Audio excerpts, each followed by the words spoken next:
এখনো পর্যন্ত লিস্ট প্রকাশ করেনি। এখনো পর্যন্ত OMR sheet for public viewing যেটা কলকাতা হাইকোর্ট নির্দেশ দিয়েছিল সেটি এখনো পর্যন্ত প্রকাশ হয়নি। ফলে স্কুলে কারা যাবে সেটা এখনো পর্যন্ত তারা যাদের বলছেন যে এরা এখনো পর্যন্ত আনটেন্টেড বা not yet identified as a tainted, তাহলে সেই ক্যান্ডিডেটরা কারা সেটা তো জানি না। ফলে সেই পয়েন্ট তুলেছি। আজকে আদালত মূলত যেটা বলেছেন সেটা হলো ছাত্রছাত্রীদের যাতে কোনো প্রকার অসুবিধা না হয় সেই জন্য শুধুমাত্র শিক্ষকরা অর্থাৎ নবম দশম এবং একাদশ দ্বাদশের সেই সমস্ত অচিহ্নিত সেই সমস্ত শিক্ষকরা যেতে পারবেন এবং এই নির্দেশ তাদের ফেভারে কোনো প্রকার ইকুইটি ক্রিয়েট করবে না।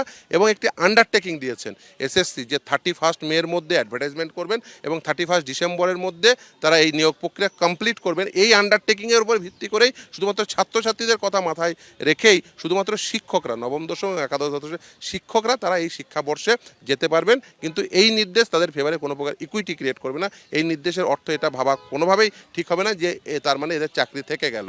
এদের নতুন রিক্রুটমেন্ট প্রসেস ইনিশিয়েট করতেই হবে 31 মের মধ্যে, না হলে ইভেন আদালত একথাও জানিয়েছেন যদি সেটা না করেন ইভেন এই নির্দেশ রিকল হতে পারে।